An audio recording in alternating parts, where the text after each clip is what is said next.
Happy Easter. What a great day it is. What is your favorite thing about Easter? Maybe it's getting together with family. You're like, no, not me. You don't know my family. Maybe it's the food. Maybe it's your mom or your dad or your wife. Or maybe it's you. Cooks an amazing meal. Is it the candy? I remember as a kid, the Easter basket. Oh, and the Easter egg hunt. What about that? Seeing what's going to be in these eggs. How many can I collect? What is your favorite Easter candy?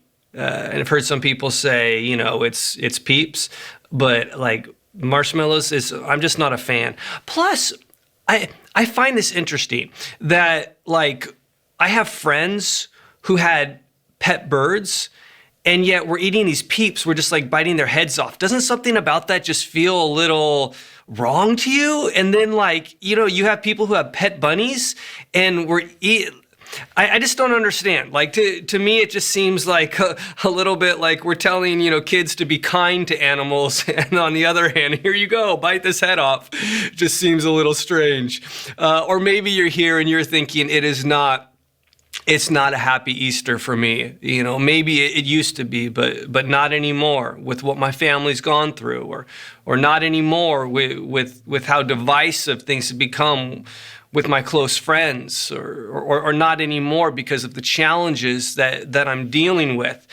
And maybe you've just made up in your mind, I'm just gonna tune in and just do the Easter thing. Well, I hope today is not just doing the Easter thing where you just think it's some religious activity that you check off the list, because God has something for you.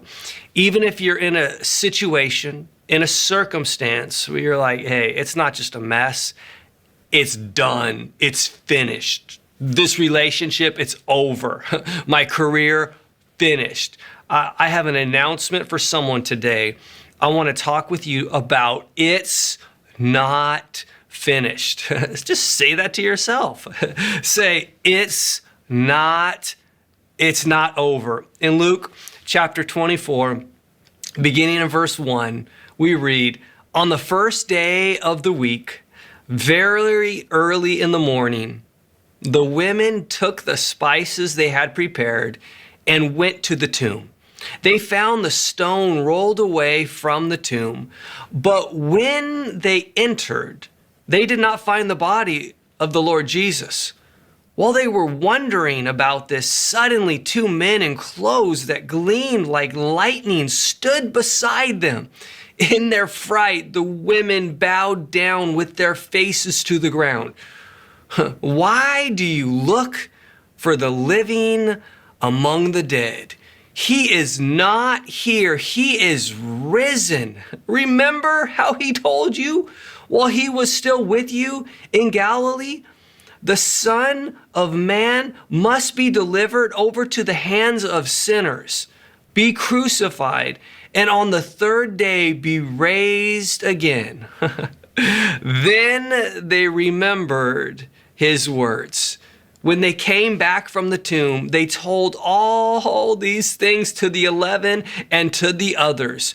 But they did not believe the women because their words seemed like nonsense. Peter, however, got up and ran to the tomb. Bending over, he saw the strips of linen lying by themselves. And he went away wondering to himself, what has happened? Maybe you're looking at your situation, your life right now, thinking, what has happened? What is Easter all about? What is going on here in this passage that we just read? You see all 4 gospel accounts. There's one gospel, but 4 accounts. Matthew's account, Mark's account, Luke's account, John's account. All 4 of them give immense details on the last days of Jesus.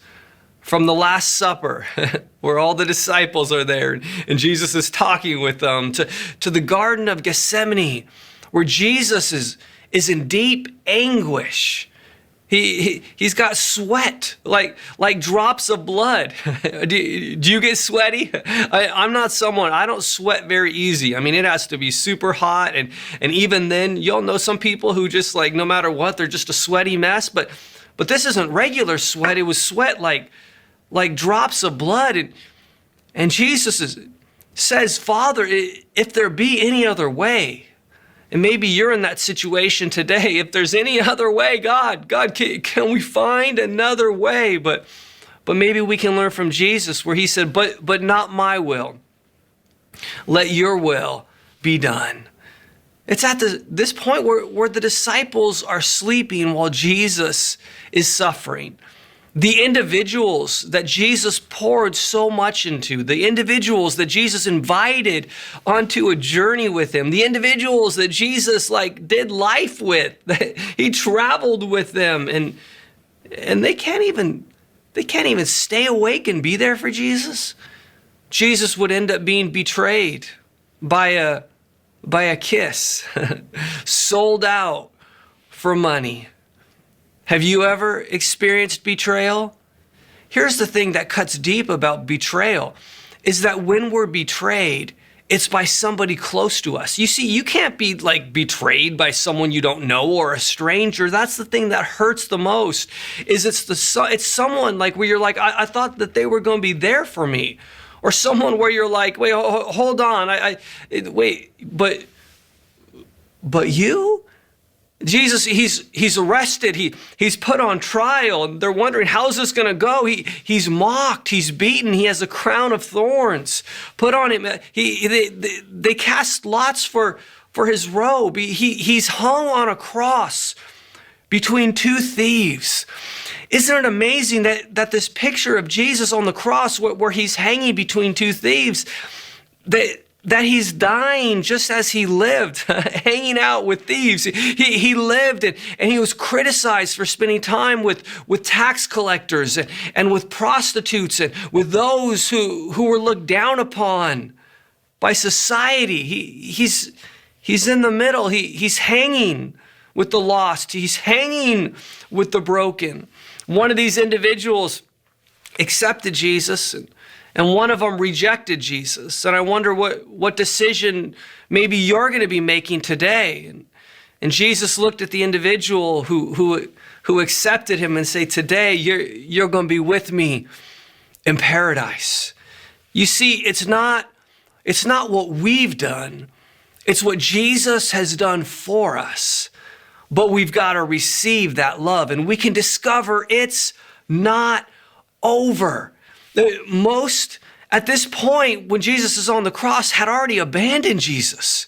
It's how can Jesus be who he claims to be and be in this situation? That's how many so-called followers of Jesus are looking at these last few years. How can the world be this way? And yet I've been following God. How can my life be this way? How can I be suffering or struggling? And how can it be like this? Wait, hold on. What happened to the crowd from Palm Sunday? That they welcomed Jesus in. They were give me a J, give me an E, give me an S, give me U, S.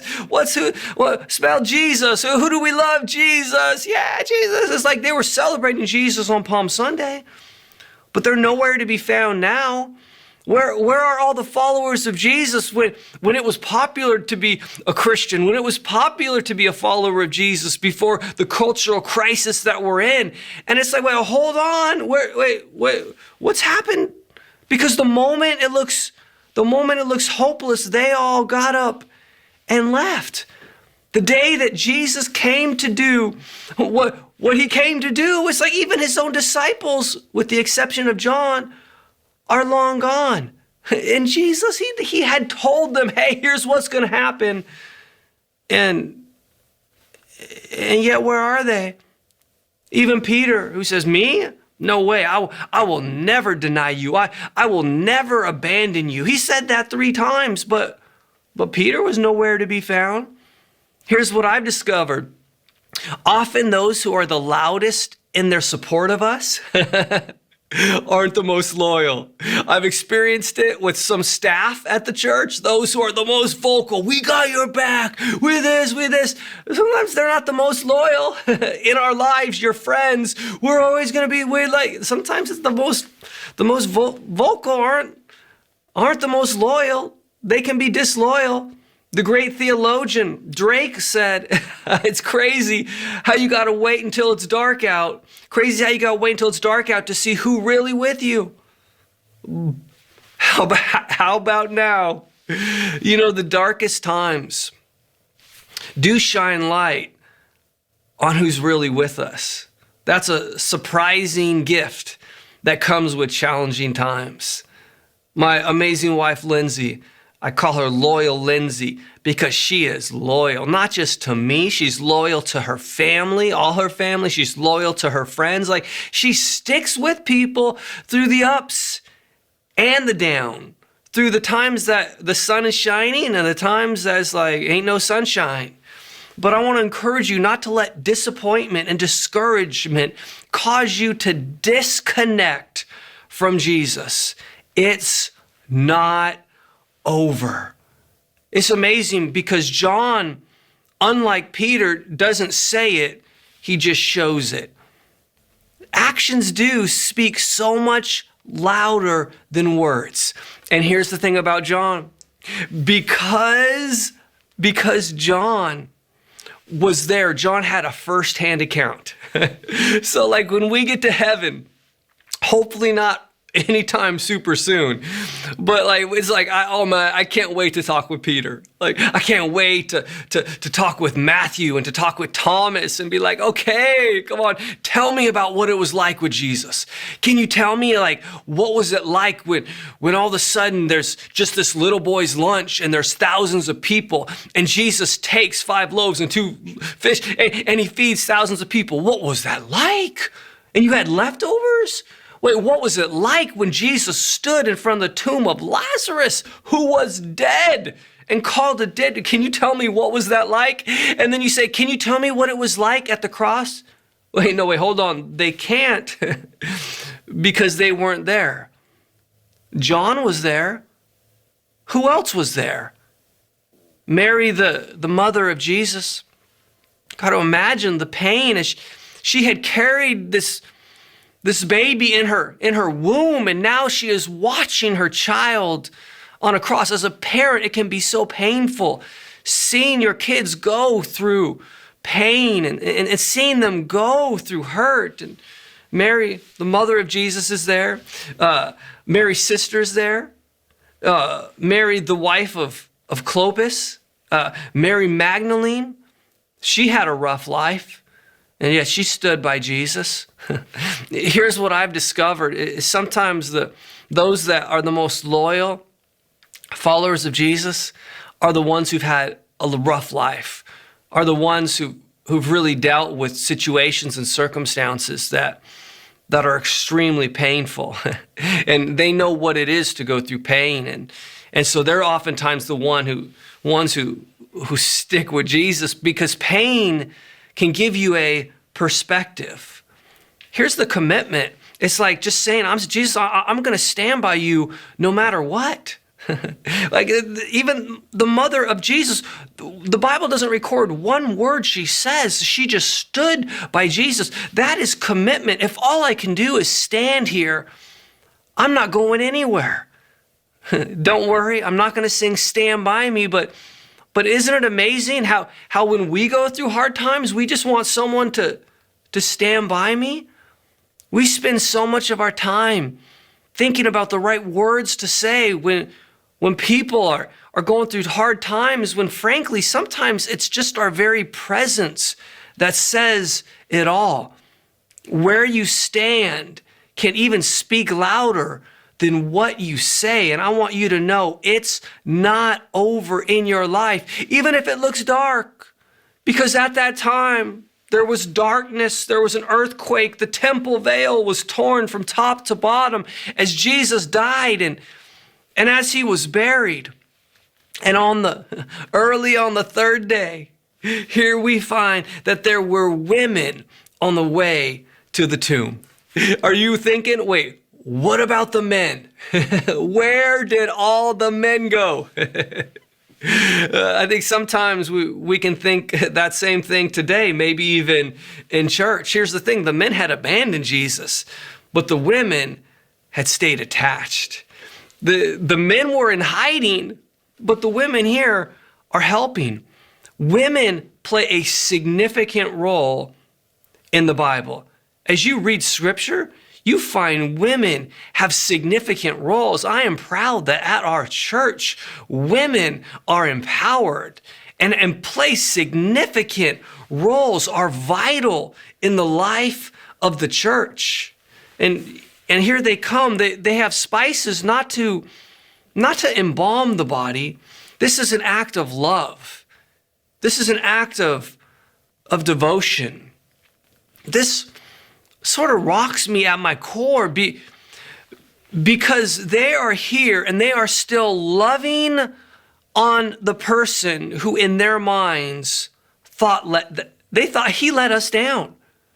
And I wonder how often I'm frustrated because I think God let me down versus me expressing my gratitude and me expressing my love. Even in the moments I thought, God, you let me down.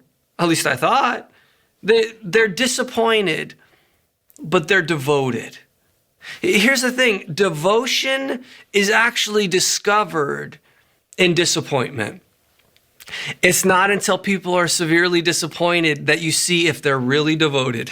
Oh, you want to see if your spouse is really devoted to that marriage? Wait till they're really disappointed in you. Oh, you think your friends are devoted to you? Wait till they're extremely disappointed, until you actually let them down, until you thought, okay, you know what? This is like, and then you discover. You see, staying devoted in disappointment, though, can actually be a doorway to destiny. And you can discover that it's not over. And these ladies, these women arrive and the stone is rolled aside. They went in. There's no body. You ever think okay, in our minds with all our detective shows, we think maybe there was a chalk drawing or maybe it was the outline of a body taped, or it was that's not how it was. It was wait, they're stunned. They're not knowing what, they were not expecting this. You see, there was no expectation of resurrection. They were not going there thinking, oh, today's going to be a good day. Oh, we're going to discover something new. No, they were expecting a dead body. Right now, you might be expecting your relationship to be over. You might be expecting for that doctor's report, oh yeah, and you know that there's no more treatment. You might expect it. There's nothing else. You might be expecting my career is finished. You might be expecting I'm just going to live or survive this way, drowning in this depression forever. You're expecting that the dream you had for your life, for your family, for your future, for your career is dead. But sometimes, someone get this, sometimes finding nothing means everything. Let me say that again. Sometimes finding nothing means everything. There are so many times I've actually discovered that I'm thankful that my experience did not match my expectation, because I was expecting things to go bad, because I was expecting things to be finished, because I was expecting, it was wait, hold on. Wait, these ladies are asked, why you look for the living one in a tomb? You see, they were looking for the right thing, but they were looking in the wrong place. What about you? Deep down, are you looking for the right thing? You've just been looking in the wrong place? You've been looking for peace, and yet you think you're going to find peace, by binging on that TV show? You really want to experience love, but you think you're going to find it in that individual who's toxic? You want to find hope, but you think you're going to find hope by by listening to the news every night? Here's what these ladies heard. He's not here. I want you to know that what you're looking for, maybe and where you're looking for it, is not there. Here's the thing though. Jesus was there. He's just not there anymore. And I wonder if maybe some of us are looking in places Jesus used to be. We're looking at ways Jesus used to move. Well, this used to work. Well, my relationship used to be healthy by taking this act, this used to, but wait, hold on. Jesus is not here anymore. You see it happening in churches.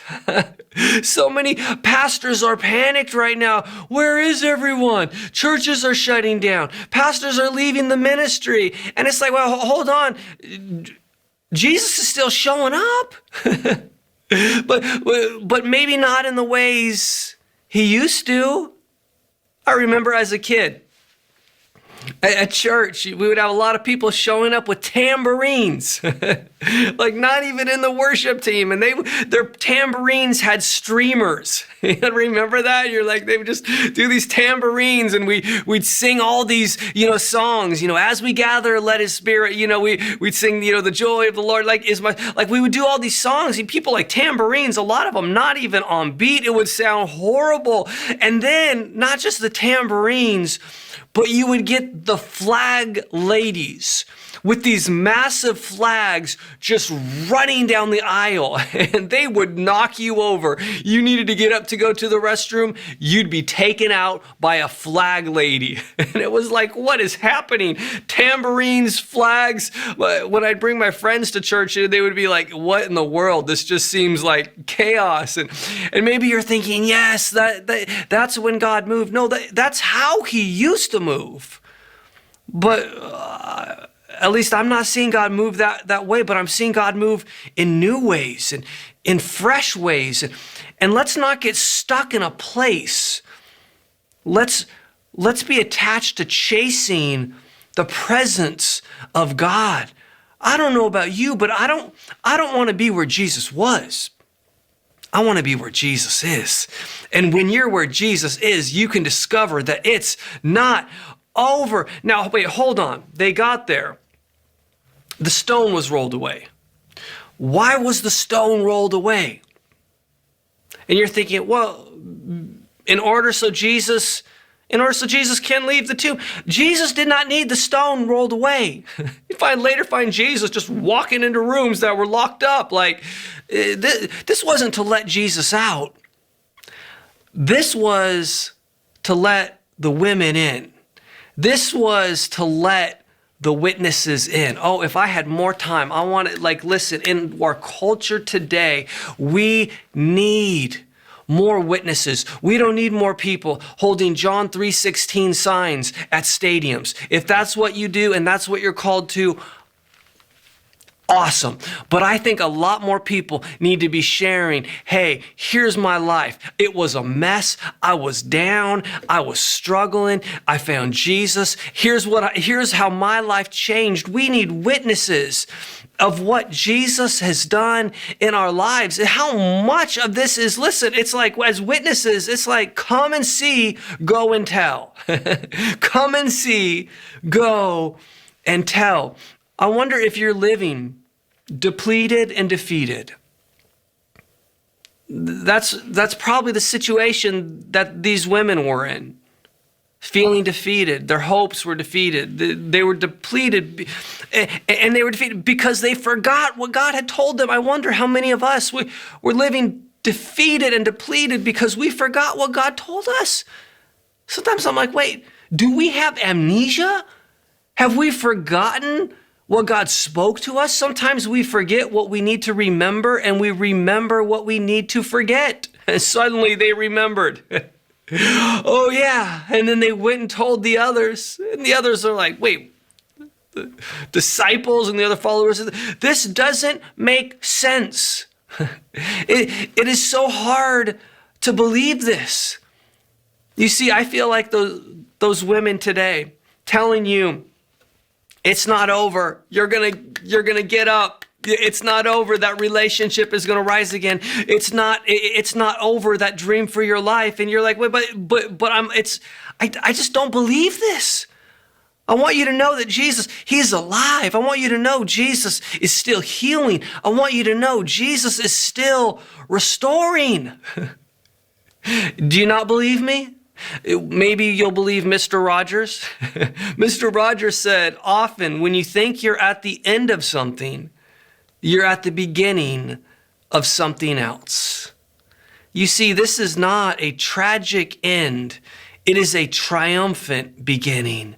It's not over in your life. Listen, Peter ran to the tomb. He's like, I want to see for myself. I find it amazing that the one who denied Jesus the most was the most determined to go find out for himself. Oh, you know what he discovered? He discovered an empty tomb, not an empty promise.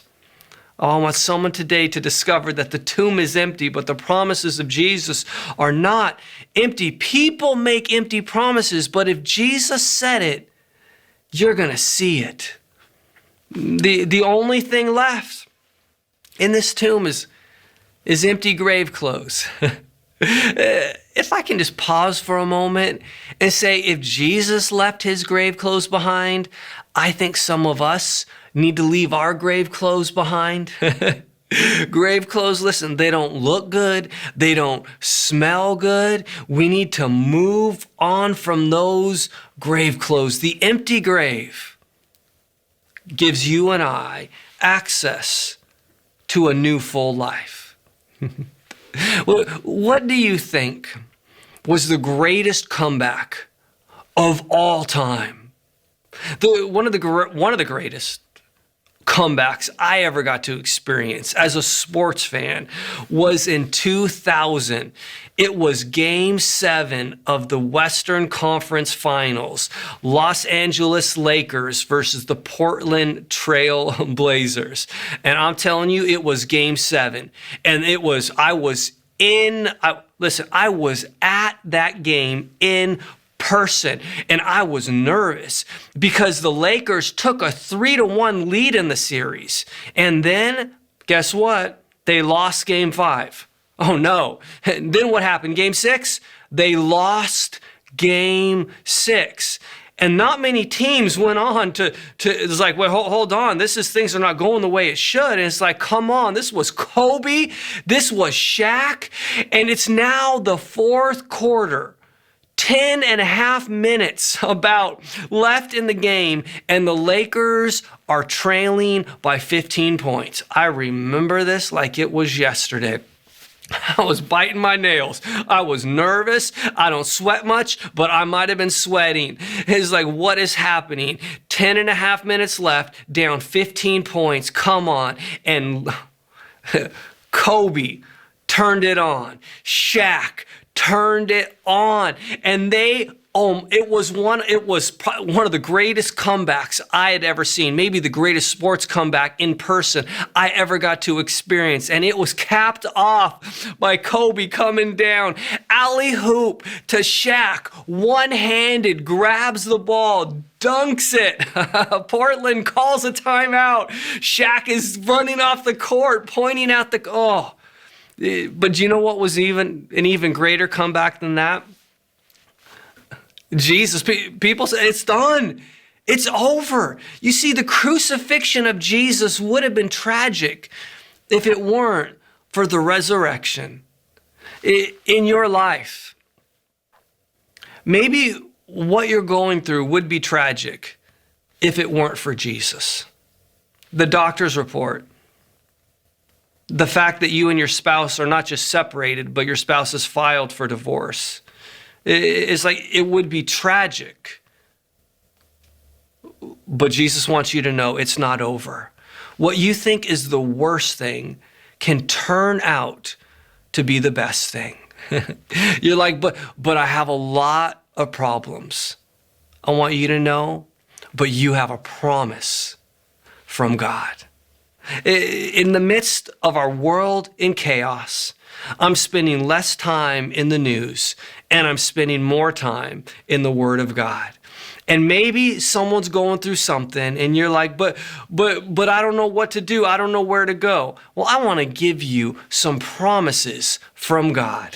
If you feel abandoned, Joshua 1:5, God says, I will never leave you and I will never forsake you. If you feel exhausted, like I can't take this anymore, Isaiah 40:29 says, God gives strength to the weary and increases the power of the weak. If you feel overwhelmed, Isaiah 43:2 says, when you walk through the fire, you will not be burned. If you're dealing with grief today, Isaiah 61:1 says that God binds up the brokenhearted. If you're experiencing confusion today, James 1:5 says God gives wisdom to those who ask. If you feel invisible in our world, like no one sees you, no one knows you, Genesis 16:13 says he is a God who sees. If you're afraid, Deuteronomy 31:6 says he is with you. If you feel helpless, Psalm 54:4 says he is your help. You're like, but I'm anxious.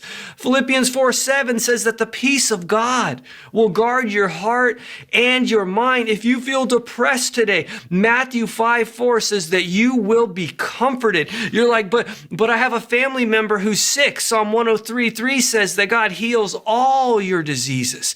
Maybe you're here and because of what you've done, you feel ashamed. Romans 8:9 says there is no condemnation for those who are in Christ. If you're here and you're like, you don't know what I'm dealing with financially, Philippians 4:19 says that God meets all your needs according to the riches of his glory. If you're here and you're like, I don't have any more strength, I feel so weak, Isaiah 41:10 says that God will strengthen you, help you, uphold you. If you're like, I just can't go on with everything, I can't deal with another day, Philippians 4:13 says you can do all this through him who gives you strength. If you feel rejected, anyone feel rejected? Psalm 27:10 says, though some may forsake you, the Lord will receive you. If you feel unwanted today, Psalm 139 says God knit you in your mother's womb, that you are fearfully and wonderfully made. If you feel unworthy, Romans 5:8 says we are, while we were still sinners, Christ died for us. I want you to know that what God has spoke is greater than what anyone has done to you, that the world is full of problems, but our God is full of promises.